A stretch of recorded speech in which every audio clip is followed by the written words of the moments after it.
E aí, vamos a mais uma aula sobre direito previdenciário. E o nosso tema de hoje é legislação previdenciária. Veja, tem muitos candidatos que vão prestar concurso na área previdenciária e não são formados, né? Não têm formação jurídica. Problema nenhum, tá? Mas ficam muitas vezes com receio, até mesmo de perguntar a diferença entre uma lei, um decreto, né, uma instrução normativa. E além disso, né, quer dizer, para tirar essa vergonha de vocês, para tirar esse medo da legislação, é necessário que vocês também saibam a diferença, né? Cada uma, o que pode fazer, o que pode trazer ou não. Então, conte comigo. Tendo alguma dúvida sobre esse tema, né, que a gente não tenha conseguido aqui explorar melhor, vão passar as dúvidas. Por quê? Porque eu sempre falo, dúvida é para ser tirada antes do concurso, né? Para a gente ir afiado para a prova. Então, nosso tema é legislação previdenciária. O que seria legislação previdenciária? Veja, é diferente de lei previdenciária. Por quê? Porque a legislação previdenciária, ela é formada por um conjunto de normas e atos administrativos referentes ao funcionamento do sistema securitário ou do sistema previdenciário propriamente dito. Então, nesse conjunto de normas e atos, né, nessa legislação previdenciária, nós temos as leis, as medidas provisórias, os tratados internacionais, os decretos e as chamadas normas previdenciárias. Então, na verdade, quando eu digo lei previdenciária, é lei no sentido estrito. Quando a gente diz legislação previdenciária, é um conjunto, né, de normas que vão tratar daquela matéria. Legislação penal, a mesma coisa, né, legislação civil. Então, nós temos na legislação previdenciária vários atos normativos, como leis, decretos, instruções normativas, ordens de serviços, portarias, tratados internacionais que versam sobre a matéria. Então, isso tudo compõe o que a gente chama de legislação previdenciária. Agora, se nós temos esse conjunto de leis, medidas provisórias, etc., vamos estudar cada uma delas. Primeiro, nós temos a lei maior, né? A nossa Constituição, que é a Carta Magna. Ela, no seu artigo 22, inciso 23, outorga competência legislativa privativa para a União legislar sobre seguridade social, elaborando normas sobre o sistema securitário. Então, a competência para legislar sobre seguridade social, ela é privativa da União. É a União que vai legislar sobre o sistema de seguridade social no Brasil. Só que a própria Constituição, ela autoriza, veja, ela autoriza que lei complementar, né, possa autorizar os estados e o Distrito Federal a legislar sobre o tema. Como assim? Então, eu tenho a Constituição Federal dizendo que é a União que vai legislar sobre seguridade social, sim. Mas a própria Constituição fala assim, olha, pode haver uma lei complementar, né? A lei complementar da União, que autorize quem? Estados e o Distrito Federal a legislarem sobre o tema de seguridade social. Então, na verdade, esses dois, ó, Distrito Federal e estados, só podem legislar sobre Seguridade Social se houver uma lei complementar federal autorizando, né? Autorizando. Do contrário, segue a regra União com competência privativa para legislar sobre Seguridade Social, certo? Seguindo. Em relação à Previdência, a Constituição já diz diferente. Fala, olha, a competência legislativa para legislar sobre Previdência Social, ela é concorrente. O que quer dizer legislar concorrentemente, né, sobre Previdência Social? Na verdade, a União trata das normas gerais e estados, Distrito Federal e municípios podem legislar sobre a matéria, obviamente obedecendo o que dispõe essa lei de normas gerais e a Constituição Federal. Por exemplo, nós temos que os estados criaram o seu próprio regime de previdência. O regime que ampara os seus servidores públicos que ocupam cargo efetivo. Sim. Então, ele está, ao criar, ao instituir o regime próprio para os seus servidores, ele está legislando sobre previdência social. Mas ele obedece o que está disposto na Lei de Normas Gerais sobre regimes próprios de previdência, que é a Lei 9.717, nós vamos ver isso mais para o futuro, e também o que dispõe a Constituição Federal. Então, Seguridade Social, competência privativa da União. Previdência, competência concorrente, tá? Eles vão legislar concorrentemente, mas observando na competência concorrente as normas gerais ditadas pela União. Seguindo, nós falamos que a lei previdenciária, que a legislação previdenciária, ela é um conjunto de normas e atos normativos, né? Atos administrativos que vão tratar da matéria. E lá dissemos que tem as leis, as medidas provisórias, os decretos, etc. Então, em termos de lei, o que é uma lei, né? É um ato elaborado por quem? Em regra, pelo poder legislativo, né? Ela é a fonte primária de obrigações e direitos. Sim, é através da lei que se criam direitos e obrigações. Então, vai criar um benefício, uma vantagem previdenciária, só podem ser criados por lei. É a lei que cria direitos, mas também cria obrigações. Obrigação de pagar contribuição previdenciária, direito de obter uma aposentadoria.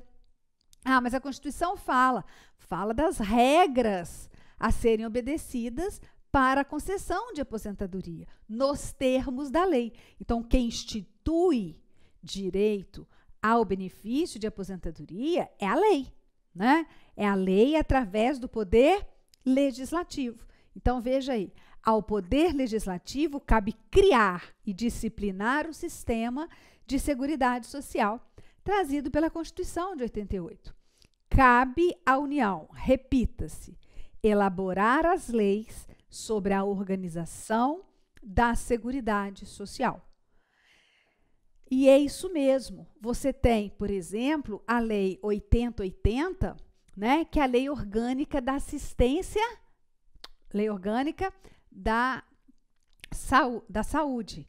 A Lei 8.742, a Lei Orgânica da Assistência Social. A Lei 8.213, a lei que cria, que institui a Previdência Social através do regime geral de previdência.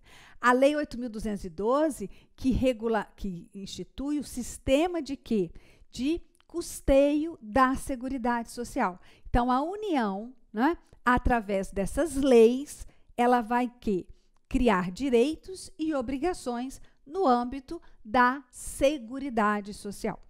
E de acordo com o artigo 59 da Constituição Federal de 88, as leis são classificadas em ordinárias, complementares ou delegadas. Então, nós temos 3 tipos de leis segundo a Constituição brasileira: lei ordinária, complementar e delegada. A lei ordinária é aquela em que precisa para ser aprovada, né, no Poder Legislativo pela maioria simples dos votos dos membros presentes na Casa Legislativa no dia da votação. Então, quando você ouve, não foi aprovada, você tem que primeiro perguntar: a discussão ali para aprovação era de uma lei ordinária ou de uma lei complementar?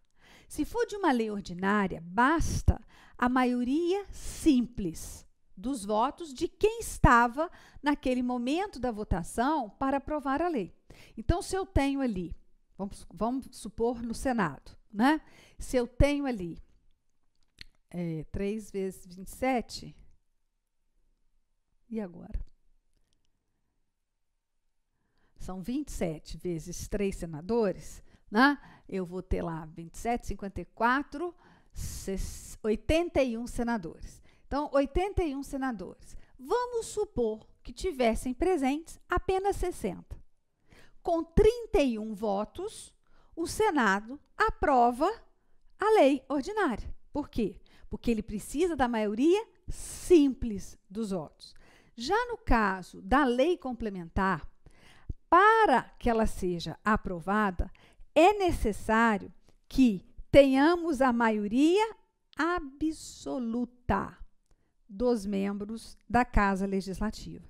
Maioria absoluta é dizer que nós temos que ter metade mais 1, né, do número dos membros da Casa. Então, se eu tenho 81 senadores para aprovar uma lei complementar, eu preciso de pelo menos quanto?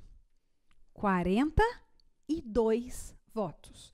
81 dividido por 2 vai dar 40,5, né? Então, 41 votos, ou 42 votos, melhor dizendo, porque vai dar 1,5, 42 votos. Ah, mas só tinham lá, vamos supor, tinham 60, 40 votaram para aprovação. Não adianta, porque ali teve maioria simples. E a lei complementar, eu preciso de maioria absoluta. Eu precisava dos 42 votos. E a lei complementar, ela tem traçada na Constituição a matéria de que ela tem que cuidar. Então, as matérias disciplinadas por lei complementar estão expressas na Constituição. Por exemplo, você viu, cabe à lei complementar dispor sobre os recursos mínimos a serem aplicados anualmente nas ações e serviços públicos de saúde pelos estados, pelo Distrito Federal e pelos municípios. Então, lei complementar. Você também viu, né, em determinadas situações que, na verdade, a previdência complementar no Brasil, ela tem que ser regulamentada por lei complementar. Depois nós vamos estudar, nós temos as leis complementares 108 e 109 de 2001, exatamente, que regulamentam sobre o sistema de previdência complementar no Brasil. Agora, também a maioria das matérias em Seguridade Social são tratadas simplesmente por lei ordinária. Instituir, criar benefícios previdenciários, né? Em sua maioria, através de lei ordinária. A criação do salário-família, a criação da aposentadoria, a criação do salário-maternidade. A Lei 8.213 nada mais é que uma lei ordinária que vem instituir o regime geral de previdência social e os benefícios que ele contempla. Então, lei ordinária. Ah, professora, mas nós temos, então, lei ordinária, lei complementar, sim, e as chamadas leis delegadas, né? As leis delegadas, elas vão ser elaboradas não pelo Poder Legislativo, mas pelo Presidente da República. Olha, é o representante do Poder Executivo que vai elaborar uma lei. Mas o Poder Executivo elaborar lei? Sim. Nesse caso, com autorização do Congresso Nacional.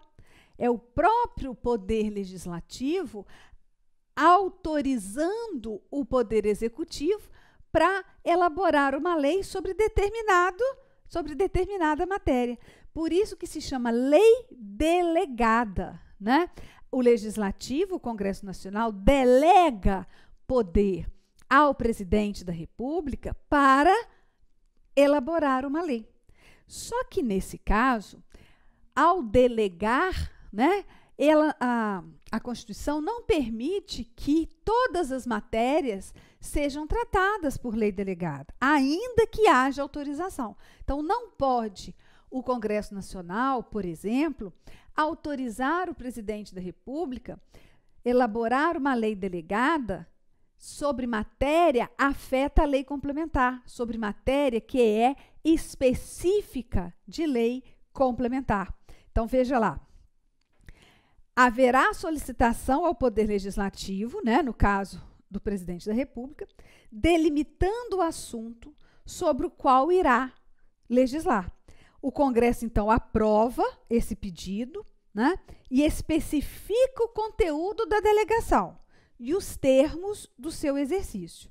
Mas é bom registrar o que eu coloquei aqui, ó, que matérias que exigem a regulamentação por lei complementar não podem ser objeto de lei delegada, ok? Não podem ser objeto de lei delegada. Então, por exemplo, tá?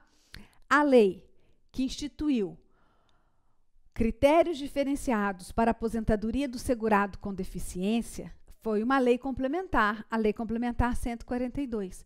Poderia ser por lei delegada essa matéria? Não. Né? Por quê? Porque matéria afeta a lei complementar tem que ser por lei complementar. Não pode ser nem por lei ordinária, nem por lei delegada. Tá ok? Seguindo aí. Nós temos a figura da medida provisória. Né? Nos bons últimos anos, porque, na verdade, o Poder Executivo se utilizou muito e se utiliza, né, desse ato normativo, da medida provisória. O que é a medida provisória? A medida provisória, segundo o artigo 62 da Constituição Federal, é um ato expedido pelo presidente da República, com força de lei. Segundo a Constituição, são matérias, né, relevantes e urgentes. Então, o presidente da República se vale da medida provisória, edita uma medida provisória, e depois essa medida provisória ela tem que o quê? Passar pela apreciação do Congresso Nacional. O Congresso Nacional ele pode rejeitar a medida provisória, ele pode aprovar a medida provisória, e aí ela se converte em lei, ou pode simplesmente deixar de apreciar no prazo. Aí, quando ela deixa de apreciar, a gente fala que a medida provisória caducou, né? Não houve tempo hábil para que o Congresso apreciasse aquela medida provisória.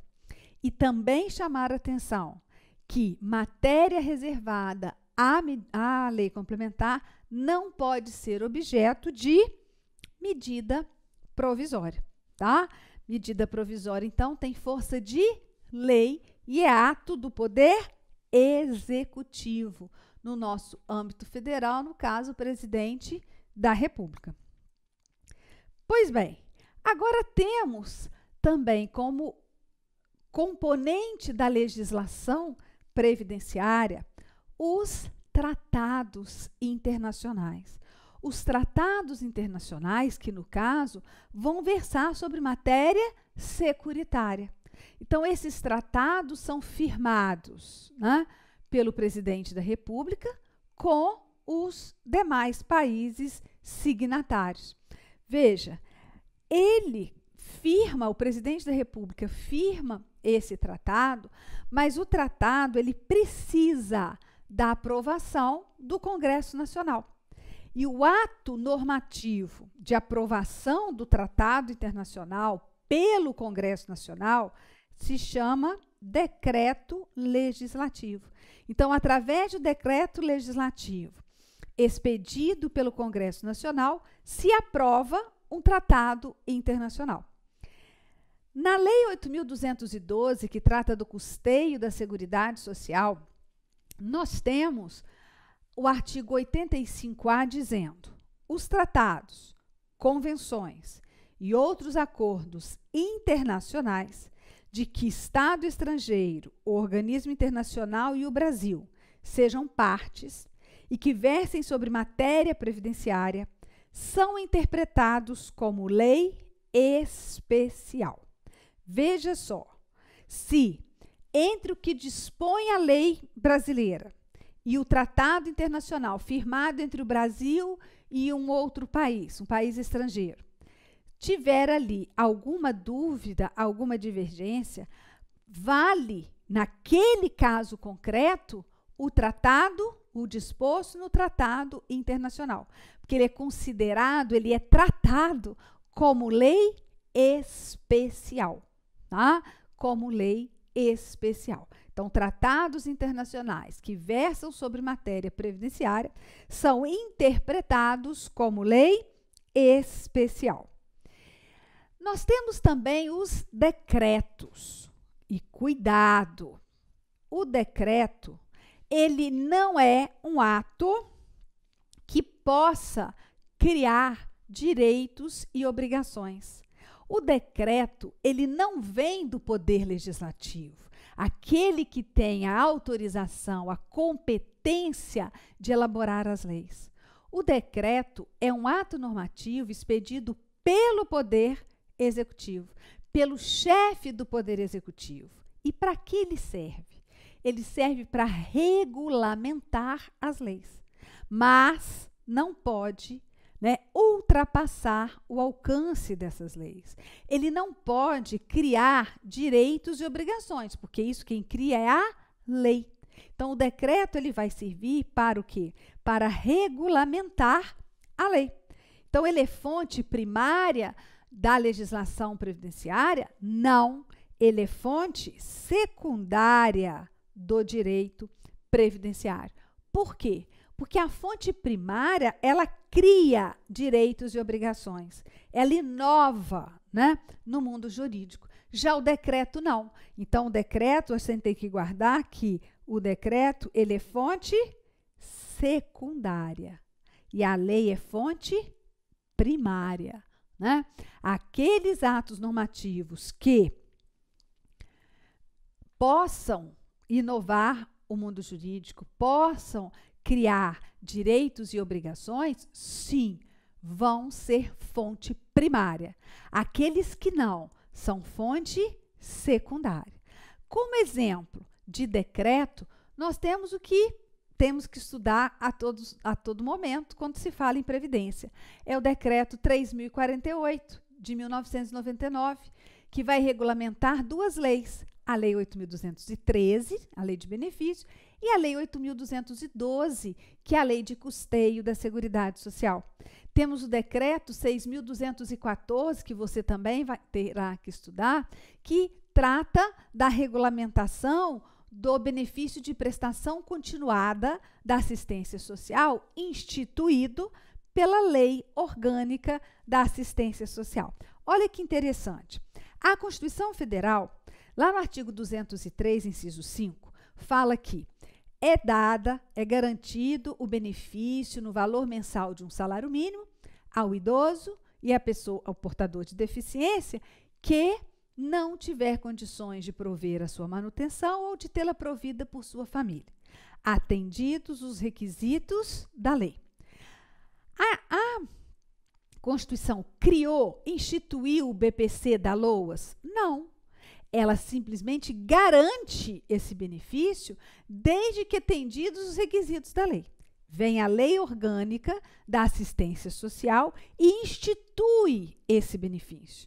Em 1993, a Constituição é de 88, institui esse benefício, lá nos seus artigos 20 e 21, o benefício da prestação continuada da assistência social ao idoso e à pessoa com deficiência. Sim, o decreto 6.214, ele regulamenta o benefício, né? Então, ele fala lá sobre a concessão, sobre os documentos que têm que ser apresentados, né? A parte de suspensão ou cessação do benefício. Então, veja, a Constituição garantiu, a lei criou, e o decreto regulamenta aquela lei. Tá ok? Então, só para exemplificar, para ficar mais claro na hora que você vai estudar. Porque você fala, meu Deus do céu, quantos artigos, milhões, isso tudo não é uma lei? Não, né? Cada ato normativo tem as suas condições, tem as suas especificidades, certo? Também compõe a legislação previdenciária as chamadas normas complementares. As normas complementares são atos administrativos, são atos expedidos pelas autoridades administrativas, pressupondo sempre a existência de lei, né, ou de um outro ato legislativo a que elas estejam subordinados.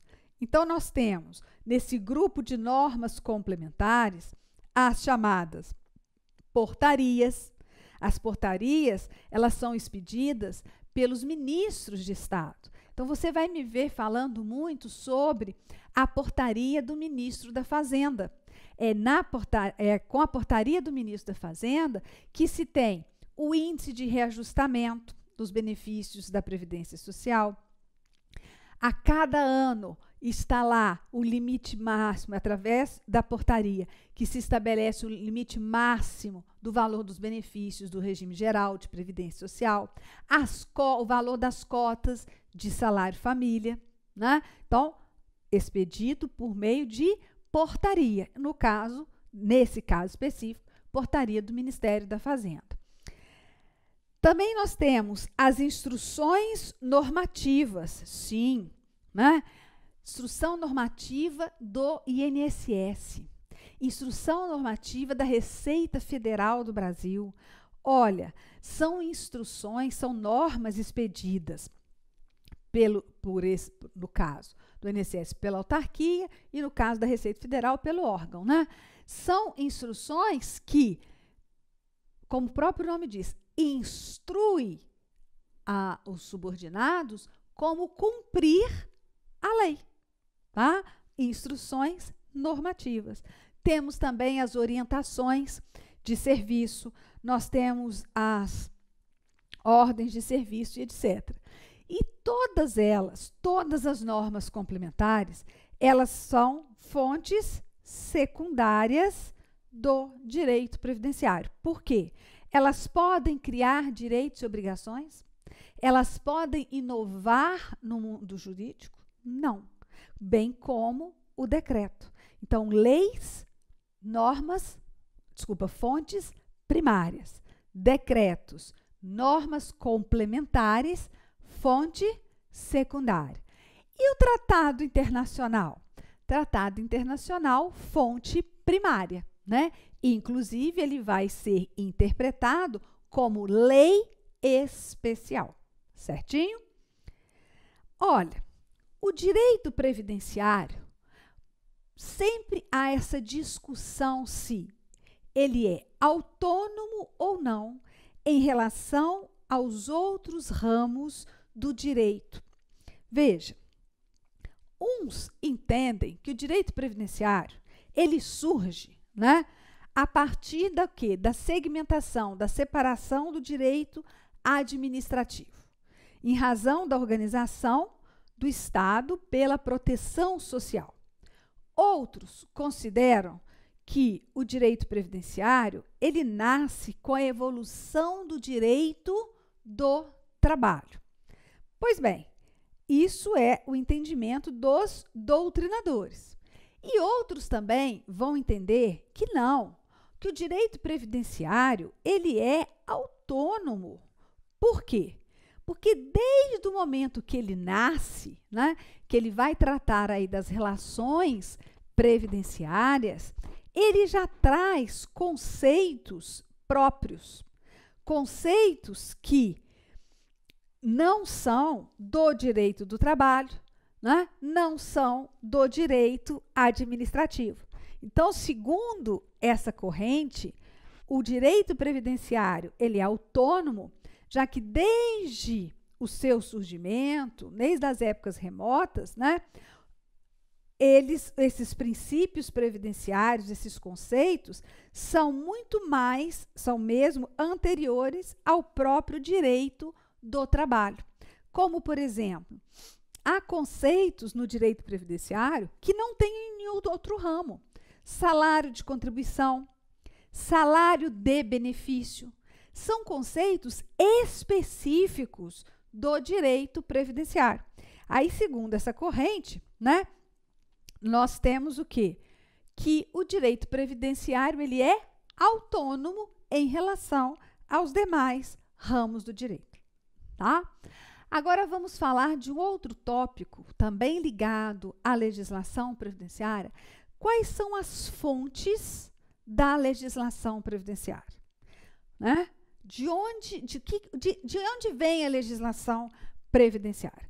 Nós temos as fontes primárias e as fontes secundárias. Então, as fontes do direito previdenciário, nós temos, em primeiro lugar, a Constituição Federal. Sim. As emendas constitucionais. Você também vai me ver falando sobre a emenda constitucional número 20, a emenda constitucional número 86, né? Então, vamos falar sobre as emendas. As leis, e aí são as complementares, como nós vimos, ordinárias ou delegadas, a medida provisória, o decreto legislativo. Poxa, mas decreto legislativo? Sim. O decreto legislativo é o ato normativo expedido pelo Congresso Nacional. Por exemplo, o Congresso Nacional não é ele que aprova um tratado internacional? Então, alguns decretos legislativos vão fazer parte, vão ser fonte do direito previdenciário, né?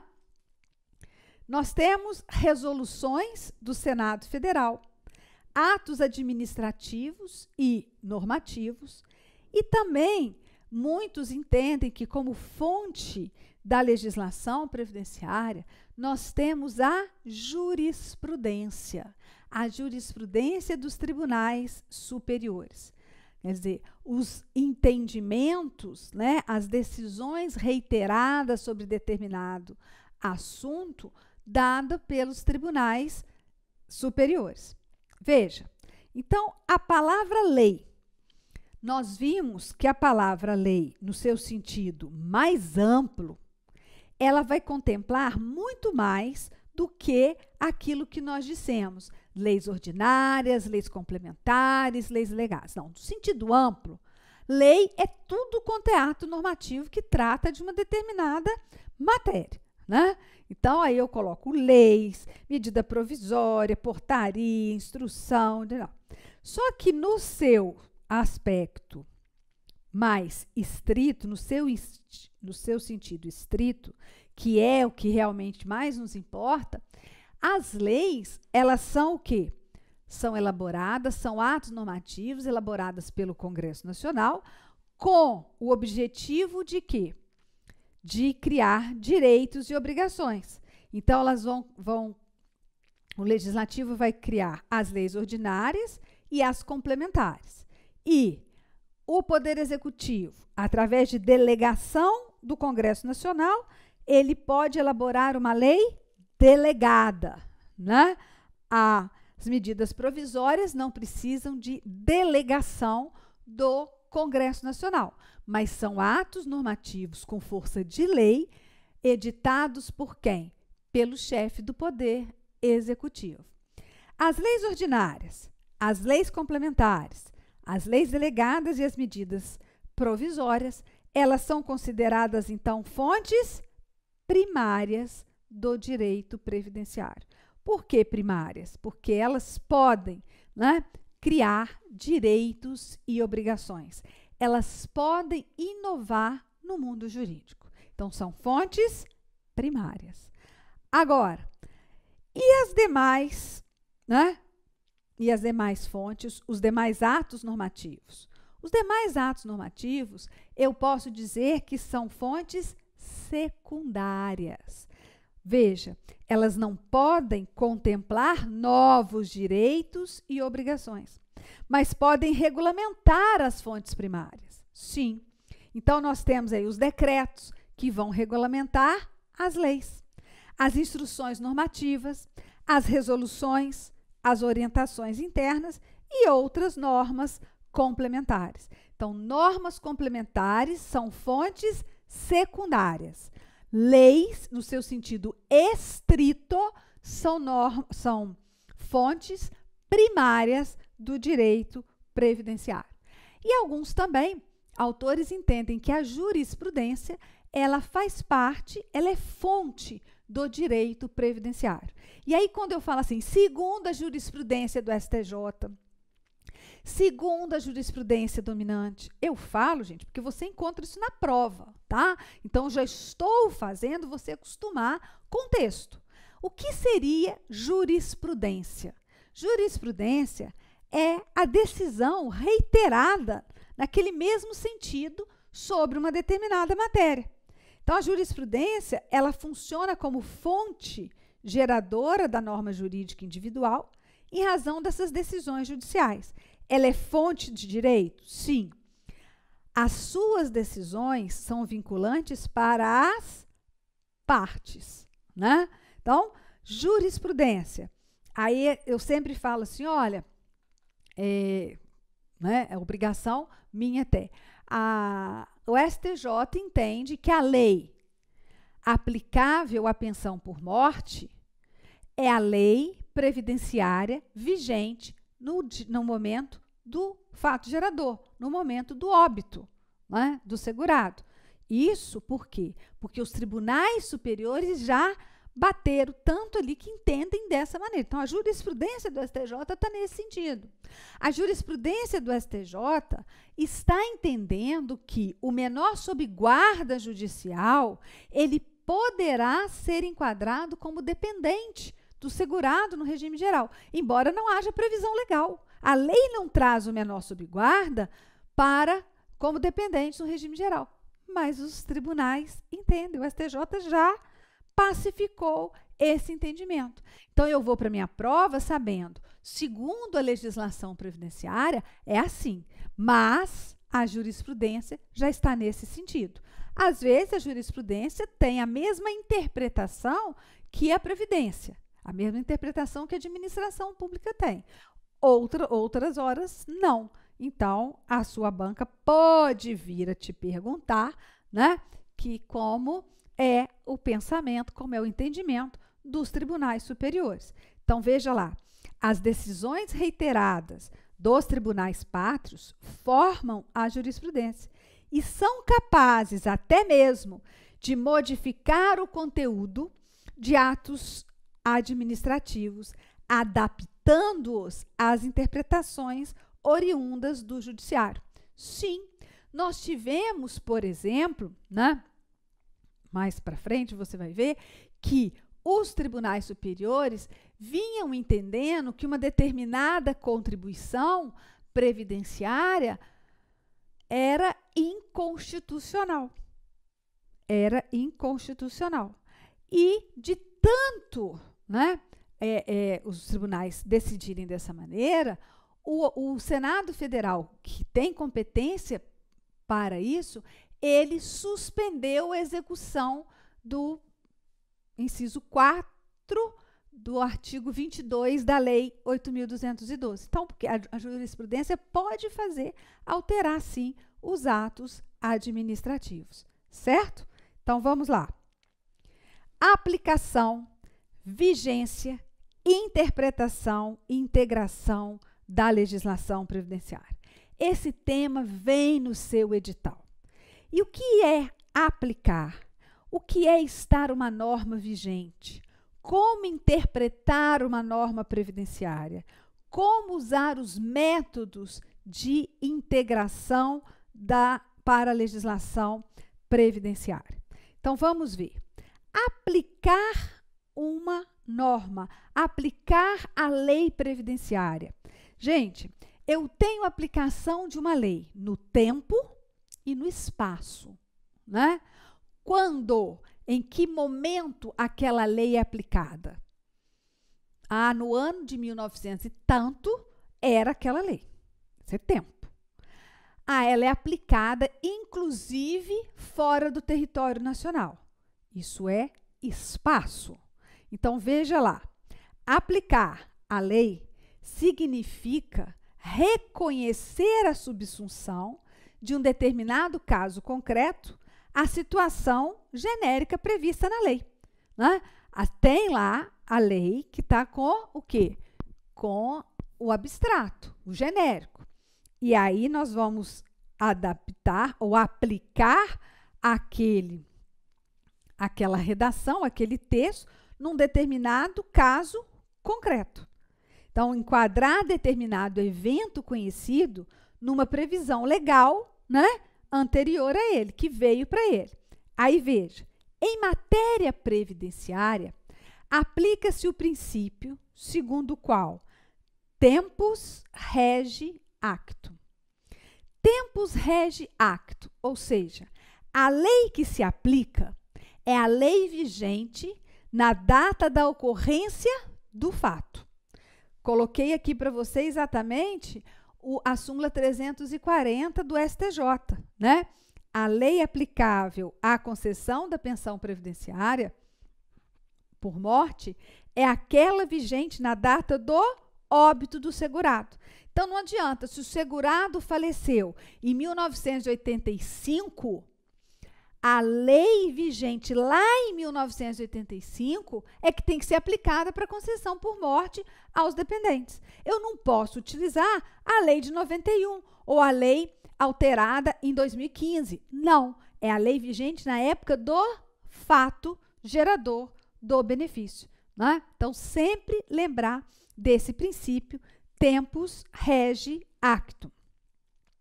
Já no que diz respeito à aplicação da lei no espaço, a regra que nós temos é que a lei previdenciária ela é aplicada dentro do território nacional.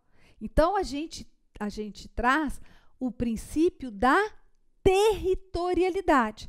Lógico, a lei é nossa, dentro do nosso território, quem vai valer, né? O que vai valer é a nossa lei.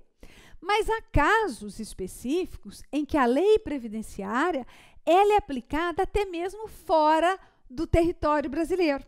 Aí nós vamos aplicar o princípio da extraterritorialidade. Veja, existem situações que a proteção previdenciária brasileira atinge pessoas que estão fora do território nacional e mesmo estrangeiros que prestam serviços no Brasil. Que exemplo?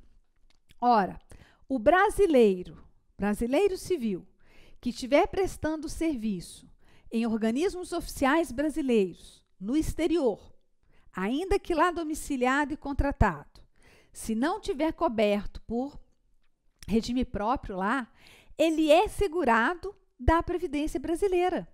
Então, é a lei brasileira aplicando lá para ele, né? Ao passo que o estrangeiro com residência permanente aqui no Brasil, que estiver prestando serviço a missões diplomáticas, a repartições consulares no Brasil, ele vai ser segurado obrigatório da nossa Previdência Social. Então, ele vai estar amparado pelo nosso regime geral de Previdência Social. Portanto, né, nós estamos aplicando a lei brasileira para um estrangeiro. Certo? Vamos seguindo. Vigência da lei previdenciária. Quer dizer, quando é que ela está em vigor? Quando ela está produzindo efeitos. Então, a vigência de uma lei é o quê? É a propriedade que ela tem para produzir efeitos, né? Para propagar efeitos. Às vezes, né, há uma publicação de uma lei, mas fala assim, entrará em vigor 120 dias após a sua publicação. Ou entrará em vigor, essa lei entra em vigor na data da sua publicação. Então, a partir da data da publicação, ela começa a produzir efeitos. Outras vão produzir efeitos somente, né, num futuro próximo, colocado lá na própria lei. Então, vigência, a lei vigente é aquela que está apta a produzir efeitos. Ok? Vamos lá. Interpretação da norma previdenciária. Gente, o que é interpretar uma norma previdenciária? A gente sabe que as normas, né, os atos normativos, são atos escritos, não é? Veja, a lei é um ato, uma redação, é um texto. O decreto é um texto. Interpretar uma lei, interpretar um texto legal, né, um texto normativo, aí já mais no sentido de legislação como um todo, é procurar entender, saber o que está ali. Você não interpreta um texto, né, de determinado autor? O nosso autor aqui é o poder legislativo ou o poder executivo, dependendo do caso. Então, interpretação de uma norma previdenciária nada mais é de quê? De verificar, né, objetivar, traçar uma ligação entre o texto e o fato, que se apresenta cru à espera de uma roupagem produzida nos lindes da ciência do direito. É você interpretar a ponto de falar, olha, isto se aplica àquele caso, né? E ao interpretar um texto normativo, o intérprete deve buscar, dentro das opções existentes, aquela que seja mais compatível com o caso concreto, não se limitando às situações previstas pelo legislador quando da elaboração do texto. Então, a gente vai ter modos, meios de interpretação. Quanto à origem, nós temos uma interpretação legislativa, chamada legal ou autêntica. Como que isso acontece? Uma interpretação autêntica ou legal é feita por uma outra lei. Existe uma lei, por exemplo, que ninguém está conseguindo entender, né? E aí, para interpretá-la melhor, o próprio legislador elabora outra lei. Então, a gente fala que quando uma lei vem interpretar outra, essa interpretação é chamada de interpretação legal ou interpretação autêntica, né? Uma lei posterior vem interpretar a anterior. Interpretação jurisprudencial. Quem faz essa interpretação? Olha, o Poder Judiciário. No exercício lá da jurisdição, ele vai aplicar as normas no caso concreto. Ele vai interpretar de modo que ele possa solucionar os conflitos ali apresentados. Interpretação administrativa, feita pela própria administração.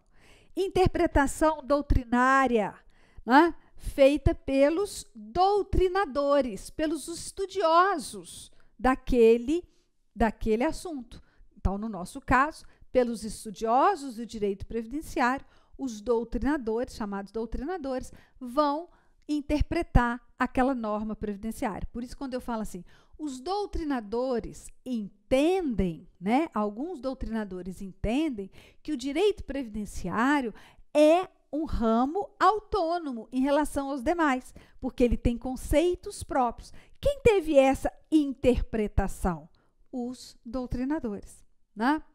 Quanto ao meio de interpretar, nós vimos quanto à origem, quem é que interpreta.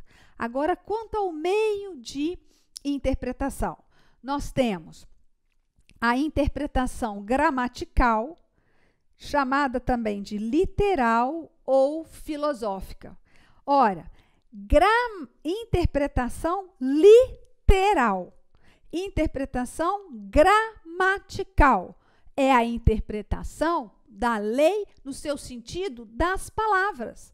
Quando eu digo para você, nossa, literalmente, né? Fulano disse isso. Então, ele disse literalmente, palavra por palavra. Então, a interpretação gramatical, a interpretação literal ou filosófica é aquela que busca entender a norma a partir do significado das palavras que estão contidas no texto. Já a interpretação histórica ou genética, o intérprete vai buscar o quê? O que levou à elaboração daquela norma, né? Quais foram as circunstâncias, as condições que levaram o legislador a elaborar aquela norma? Qual é a causa que trouxe, que fez produzir aquela norma?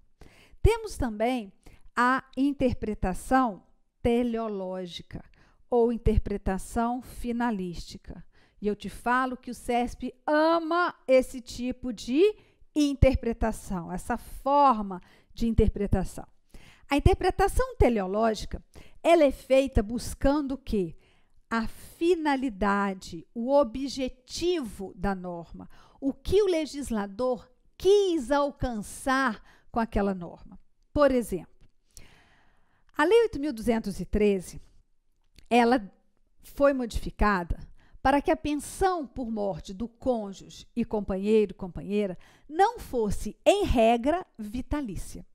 Então, hoje a pensão por morte, ela é concedida por um determinado período, 4 meses, 3 anos, 6 anos, 10 anos, 15, 20 anos, ou vitalícia. Então, diminuiu, né, aquela condição da vitaliciedade da pensão por morte, em alguns casos apenas, que pode ter a pensão por morte vitalícia do cônjuge, companheiro ou companheira. Isso está na lei. Se eu for interpretar de forma gramatical, literal, eu vejo lá, ó, 3 anos tem que ter isso, isso, isso. Para ter pensão por 15 anos tem que ter isso, isso.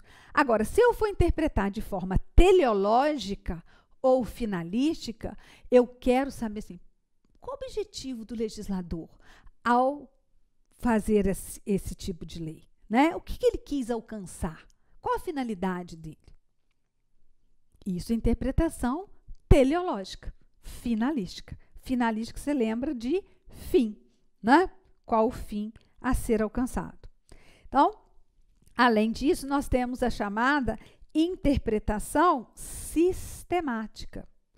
A interpretação sistemática, para mim, os melhores meios de interpretar uma norma, é aquela interpretação que se faz partindo do entendimento de que todas as regras jurídicas devem ter entre si um nexo, pois elas são parte de um mesmo sistema jurídico, né? A norma deve ser interpretada considerando a sua existência dentro do ordenamento jurídico como um todo. Sim, pode ser uma lei previdenciária, mas que eu tenha que interpretá-la dentro do contexto todo do ordenamento jurídico.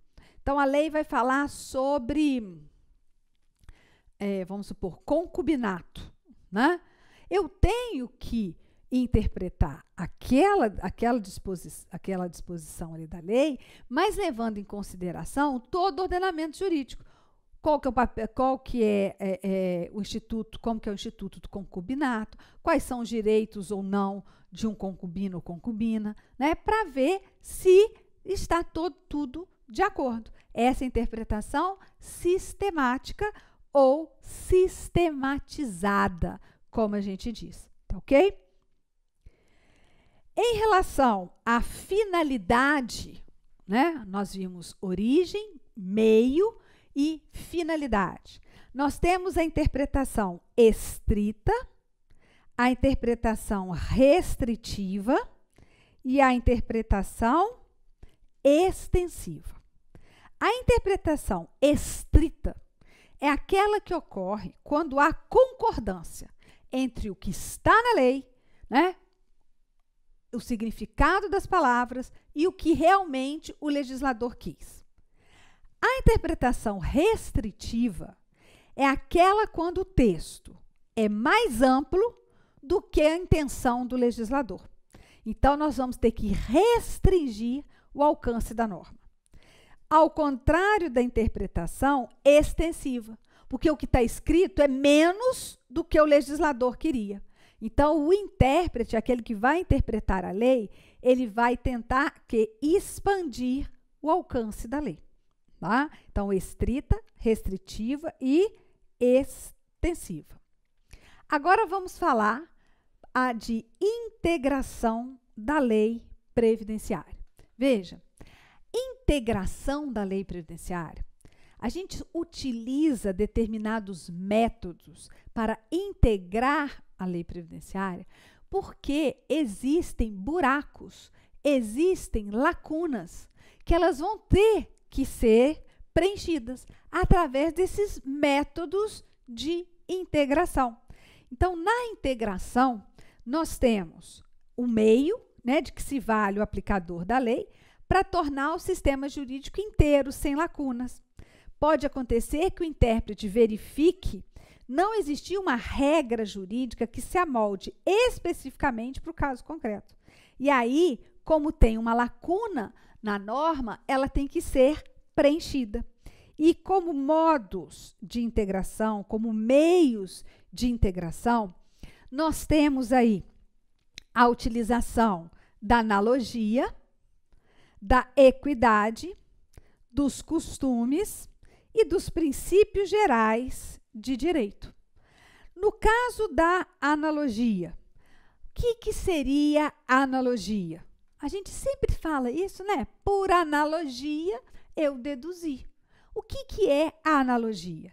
A analogia consiste na aplicação a um determinado caso para qual não existe, né, um preceito expresso da norma legal, e aí você faz o quê? Você se utiliza, né, de uma legislação que vai se amoldar àquele caso praticamente idêntico, semelhante. Então, você vai procurar uma relação jurídica parecida, similar, para a qual existe um regramento jurídico e vai aplicar esse regramento.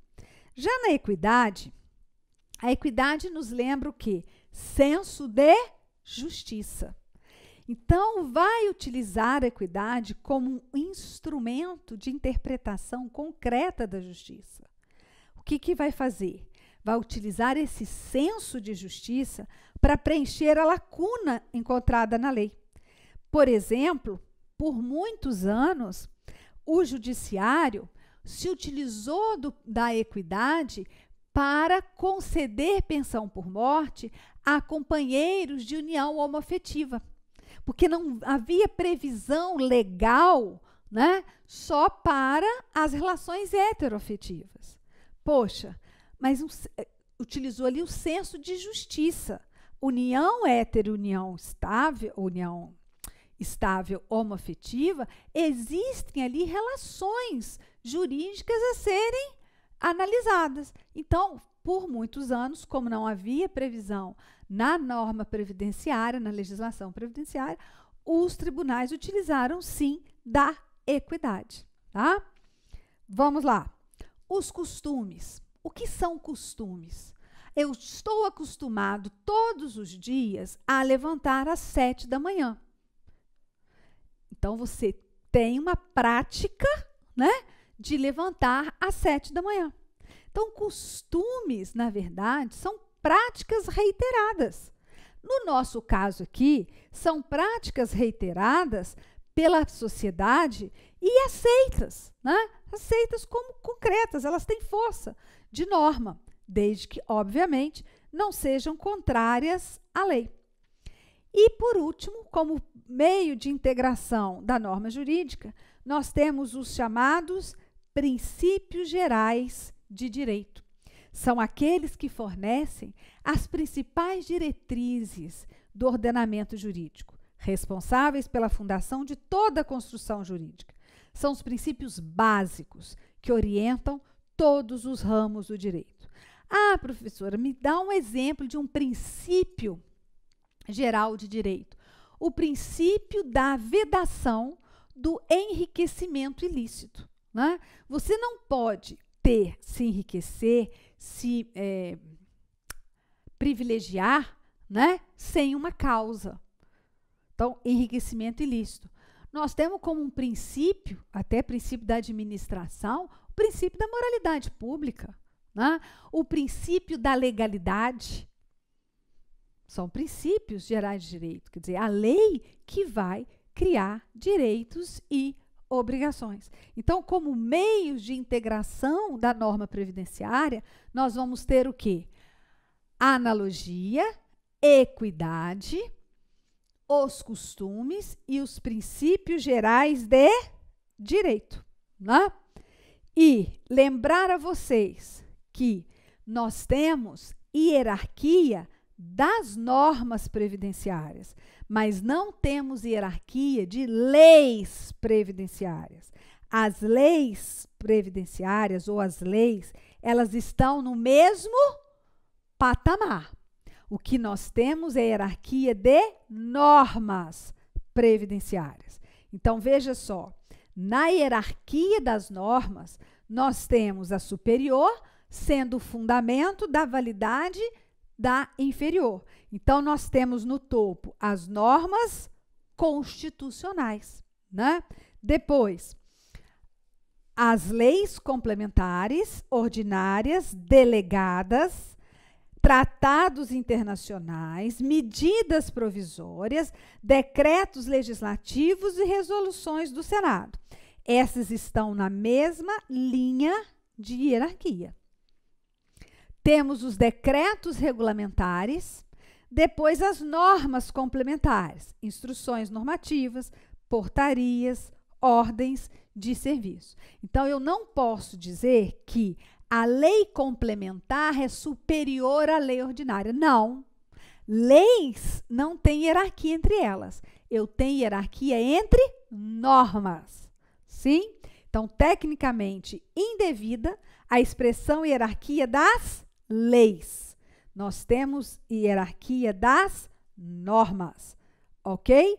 Agora, caso essas normas estejam no mesmo patamar, na mesma posição, prevalece o quê? Prevalece a norma especial em relação à norma geral.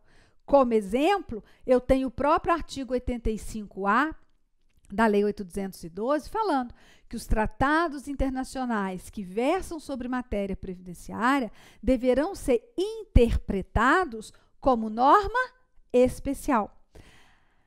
Há pouco tempo atrás, o STJ disse que o Estatuto da Criança e do Adolescente, ele é norma especial em relação à Lei 8.213, a Lei Previdenciária. Então, deve prevalecer o disposto no Estatuto da Criança e do Adolescente, no que disser a matéria previdenciária, tá?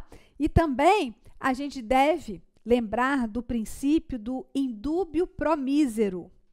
Indúbio pro mísero. O que seria, né, esse caso, na verdade, esse princípio? Na dúvida, para aquele mais hipossuficiente. Então, olha só, se houver um conflito entre duas normas na mesma hierarquia, quer dizer, no mesmo patamar, na dúvida, só se houver dúvida, tá, gente? Utiliza-se a lei mais benéfica. Havendo duas normas equivalentes que tratem da questão previdenciária, aplica-se a mais favorável ao beneficiário. Agora, é indúbio pro mísero, na dúvida. Agora, isso não quer dizer que eu tenha uma lei anterior e uma lei posterior. A posterior é mais benéfica. Qual que eu aplico? Mas eu não tenho dúvida. Ó, caso de pensão por morte, eu aplico aquela vigente no momento do fato do óbito, né? Da ocorrência do óbito. Então, não há dúvida. Agora, quando realmente traz dúvida, aí eu posso aplicar o princípio pro indúbio pro mísero. Tá ok? Não é assim aplicando, né, a todo momento para ter a lei mais benéfica, certo? Então, ficamos aqui, né? Tá aí o quadro para vocês, vai ser disponibilizado, mas está pelo menos um resumo do que nós falamos, né, os quadros, e eu peço mais uma vez que você faça o quê? Que você avalie a nossa aula de hoje, né, sobre legislação previdenciária. E qualquer dúvida, estamos à disposição. Um grande abraço para você, né? Vamos em frente, nós temos muita matéria ainda a estudar, cada vez mais a coisa vai ficar mais gostosa, né? Estamos quase chegando na parte de benefício, que é a parte mais concreta para vocês, né? Porque vocês convivem com pessoas que vão receber ou que já estão recebendo benefício ou que tiveram benefício indeferido, ok? Um grande abraço e até a próxima aula. Clique like.